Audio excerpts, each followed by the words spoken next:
In the legal world, there is a combination of forces that feed a corrupt and suffocating legal system for attorneys.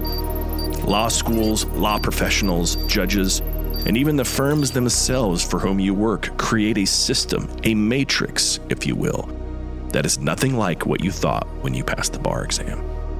The purpose of this podcast is to help you escape this legal matrix, leading you out of the proverbial desert to be free of the bondage of the matrix.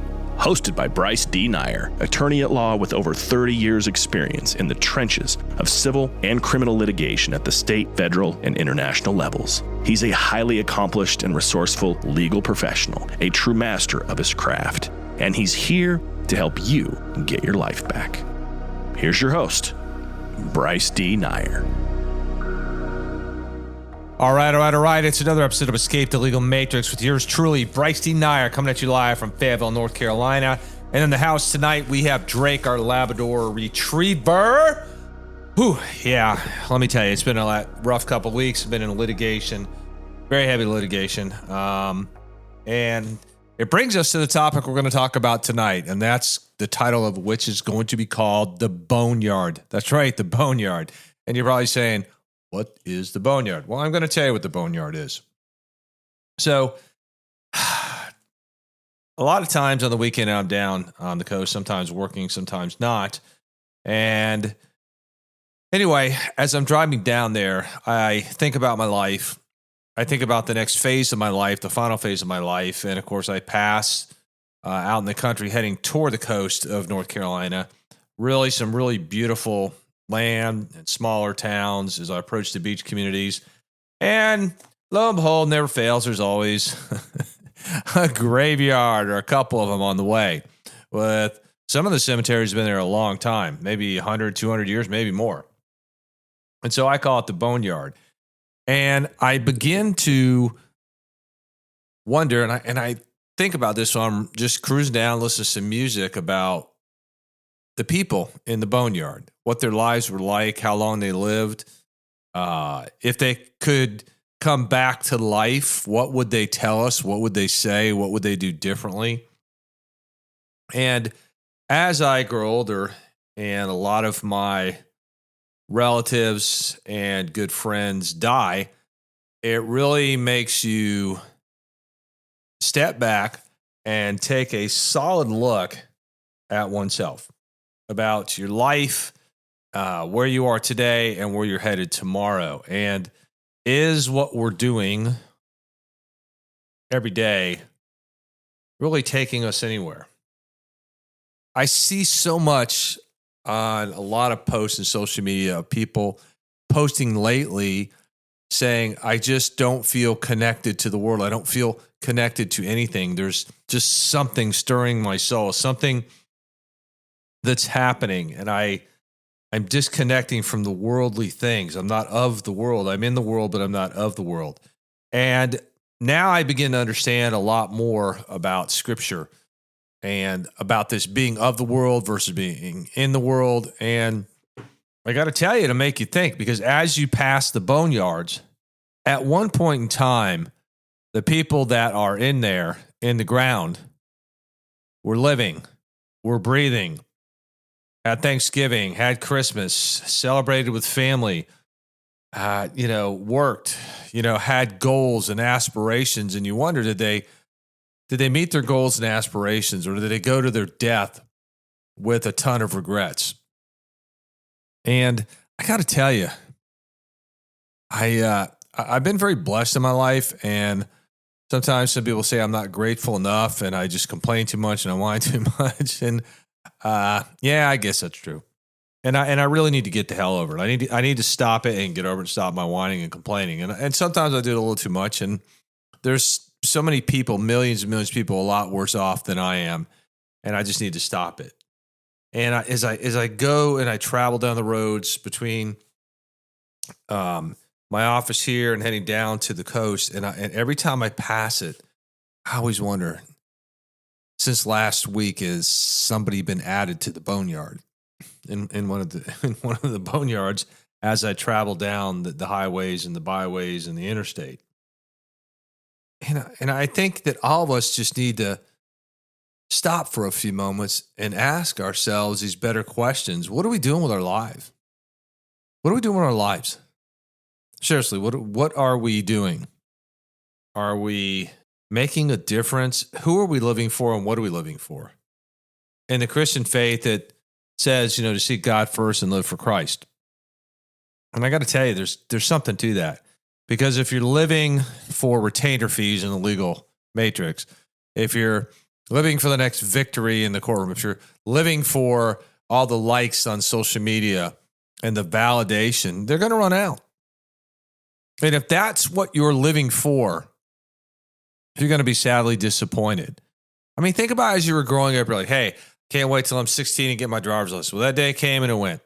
Then I was 18. Now I can drink, depending on what year we're talking about. Or 21, now I can drink. Woohoo, big deal. Or now I'm going to go to college. And then 22, I'm going to graduate. Oh, I'm going to law school. And then 3 years later, I'm going to graduate. I'll take the bar exam. And then it's done. Because yesteryear, it's gone. You just can't make up time. Once time is gone, it's gone. You're not going to get it back. Sure, you can make more money. You can gain weight, lose weight, gain friends, lose friends. But you cannot ever get back time once it's gone. It's gone forever. And I am in this place now in my life where, man, I just look around and as I pass the Boneyards, it really, really makes me think because our lives are so short on this planet. You have, as I've talked about, a lifespan, the average length of time a man or woman, depending upon the country, that you live. And then you have a health span. And if your health span is really bad, your lifespan is going to be a lot shorter. A lot shorter. And in some countries, the health spans of people are not good. And therefore, their lifespans are much shorter than what we enjoy in the United States today and in many other countries with a high standard of living.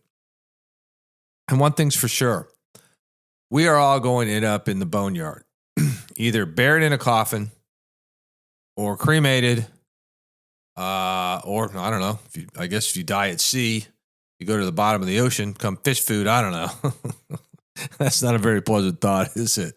Not at all. Not at all. I'm sure the sharks will be happy. But I know. So I just want you to think about that. As you drive around, I'm not saying you have to dwell on it, but I think we have to take stock. We have to take account of who and what we are and what we're doing or failing to do. It just comes back to that because your ultimate joy, if it's tied to things or people, man, that's just like a volatile common stock. Up, down, and one day it's got a high value, next it's nothing. And it's just gone in a poof of smoke. And I'm starting to get it. That in the end, with God and Jesus, that all this stuff's going to be gone. It's going to be burned up. All of it gone. The cars, the boats, the beach houses, the 401ks, the relationships, your youth, your health, gone. And I've yet to see a U-Haul attached to somebody's six in the hearse. It ain't going with them. You can bury some stuff with them, but it ain't going nowhere. Pharaohs tried that, and well, it didn't work out too well for them. Somebody broke into their tombs and stole a bunch of their stuff, and it didn't work out too well. So I think it's an interesting dynamic of what we need to think about. Because as I see more and more people posting their thoughts on this, a lot of them are just feeling really disconnected. And I think it's God's wake-up call. I think he's sending signals to shift, to pivot. I feel it a lot. I didn't used to talk about it as much except in the private circles. And I didn't always live my life according to Scripture. Well, I didn't do it. Not all the time. I failed quite a bit. We all do. We all fall short. But now there's something happening. The world has never been truly normal, but right now it is clearly not normal. And the things that people are trying to make normal are really abnormal. And lies have become truth, and truth have become lies. And when you drive and you see the Boneyard, just remember, but for the grace go you and me. And one day, there's going to be a tombstone with your name on it, my name on it. Yep. All right. So something I want to think about. The Boneyard. Think about it. Your life. Where are you? Are you fulfilled? Do you have any joy? Or is your joy tied to things and people that will not last? All right. This is Bryce and Drake, and we are out of here.